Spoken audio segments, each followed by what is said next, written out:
Hello दोस्तों,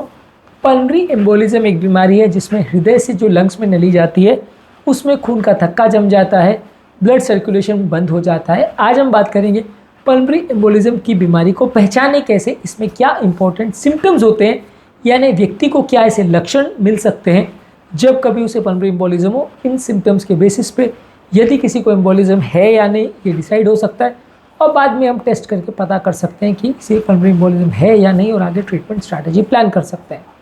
topic आज का बहुत इंपॉर्टेंट है उन सभी लोगों के लिए जिनको इस तरह की कोई बीमारी है या इससे रिलेटेड कोई और बीमारी उनको या उनके परिवार वालों को, ताकि एक ओवरऑल अंडरस्टैंडिंग डेवलप हो पाए कि पल्मोनरी एम्बोलिज्म के सिम्टम्स क्या होते हैं और इंपॉर्टेंट फीचर्स क्या होते हैं।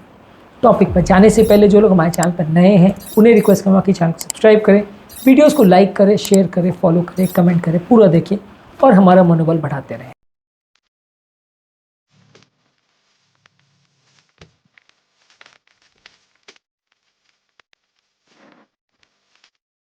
सबसे इंपॉर्टेंट चीज़ है कि क्योंकि ये ऐसी बीमारी है जिसमें हार्ट से जो लंग्स में नली जाती है उसमें ब्लड का क्लॉट जम जाता है, खून का थक्का जम जाता है, जिसकी वजह से लंग्स में ब्लड सप्लाई नहीं जा पाता है। जब लंग्स में ब्लड सप्लाई नहीं जा पाता है तो लंग्स में नॉर्मली ब्लड के बीच में जो ऑक्सीजन और कार्बन डाइऑक्साइड का जो एक्सचेंज होना चाहिए यानी शुद्ध और अशुद्ध ब्लड के बीच में वो नहीं हो पाता है, जिसकी वजह से लेफ्ट साइड में जितना शुद्ध ब्लड जाना चाहिए था वो नहीं जा पाता है। जब लेफ्ट साइड में शुद्ध ब्लड अपर्याप्त मात्रा में पहुंचेगा तो व्यक्ति को सांस फूलने का प्रॉब्लम होगा, व्यक्ति को बार बार सांस लेनी पड़ेगी, क्योंकि ऐसे सिचुएशन में ब्रेन को ये मैसेज आता है कि जितनी बार हम सांस ले रहे हैं वो सफिशिएंट नहीं है, क्योंकि बॉडी या ब्रेन को तो पता नहीं कि वहाँ पे क्लॉट जम गया जिसकी वजह से सांस नहीं ले पा रहे हैं या जिसकी वजह से ब्लड पर्याप्त मात्रा में नहीं आ पा रहा है। तो ऐसे सिचुएशन में हृदय गति भी बढ़ जाती है, क्योंकि हार्ट भी ज़्यादा तेज़ी से ब्लड पंप करने लगता है ताकि ज़्यादा अमाउंट में ब्लड आ सके और उसका रिसर्कुलेशन हो पाए। और ऐसे सिचुएशन में श्वास की गति बढ़ जाती है, क्योंकि आप बार बार श्वास लेने लगते हो ताकि बार बार वो खराब हवा जो है वो निकल जाए और शुद्ध हवा आती रहे। क्योंकि एक तरह से आप मान के चलिए कि मान लीजिए एक लंग्स में अगर पूरा क्लॉट बन गया, उस लंग्स में ब्लड ही नहीं जा पा रहा है, 2 लंग्स है उसमें एक लंग पूरा बंद हो गया या एक लंग्स का 2/3 हिस्से में ब्लड सप्लाई बंद हो गया, तो अब बॉडी को वो बचे कुछ हिस्से से ही काम चलाना है, यानी कि 2 में से एक लंग्स खराब हो गया तो एक से ही काम चलाना है। तो वो एक लंग से काम चलाने को आपको डबल बार सांस लेना पड़ेगा। एक व्यक्ति नॉर्मली अगर 15-17 बार 1 मिनट में सांस लेता है तो आपको डबल बार सांस लेना पड़ेगा, हृदय को भी ऑलमोस्ट डबल गति से धड़कना पड़ेगा ताकि वो एक लंग से उतने ही सर्कुलेशन में वो काम चला सके और बॉडी की ऑक्सीजन रिक्वायरमेंट्स को मीट कर सके। तो इसीलिए इस तरह के सिचुएशन में सांस फूलती है, इसलिए इस तरह के सिचुएशन में हृदय गति ज़्यादा मिलती है, जो कि इंपॉर्टेंट साइंस है पल्मोनरी एम्बोलिज्म की। इसके अलावा पल्मोनरी एम्बोलिज्म वाले पेशेंट में छाती में दर्द भी होता है, हालांकि दर्द बहुत ज़्यादा नहीं होता है और खासकर जो छोटे एम्बोलिज्म है जिसमें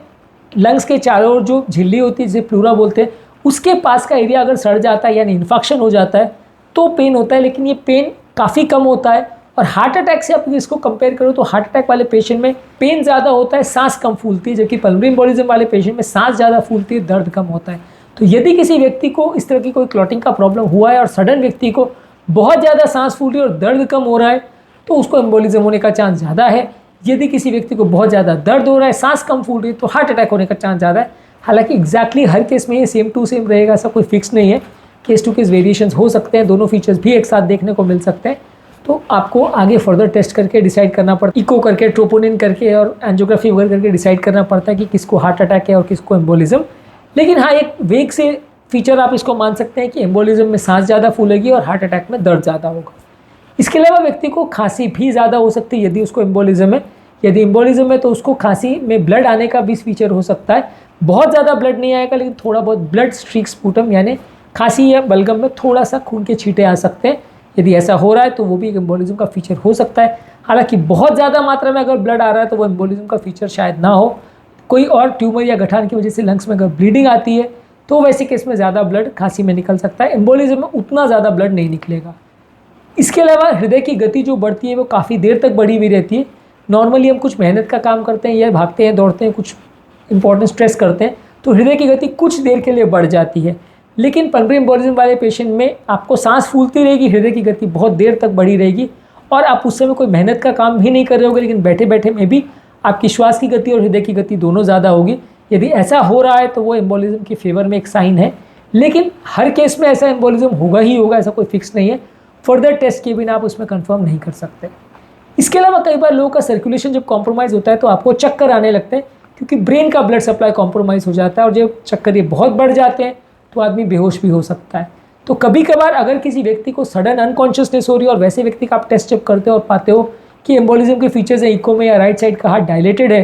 तो वैसे केस में आप कंफर्म कर सकते हो कि पल्मोनरी एम्बोलिज्म पेशेंट को हुआ है और आप उसका फर्दर टेस्ट करके ट्रीटमेंट कर सकते हो। तो बेहोश होना बिना किसी कारण के, बिना किसी छाती में दर्द के अगर कोई बेहोश हो रहा है तो एम्बोलिज्म उसका एक इंपॉर्टेंट फीचर हो सकता है। हालांकि अनकॉन्शियसनेस होना बहुत कॉमन बीमारी, बहुत सारे इसके कारण हो सकते हैं और एम्बोलिज्म इसके रेयर कारणों में आता है, कॉमन कारणों में नहीं आता है। इसलिए हर व्यक्ति जिसको अगर बेहोशी हुई है सबको एम्बोलिज्म ही है ये सोचना गलत होगा, और अगर आप ऐसा सोचोगे तो बहुत सारे केस में आप गलत ट्रीटमेंट करते नजर आओगे।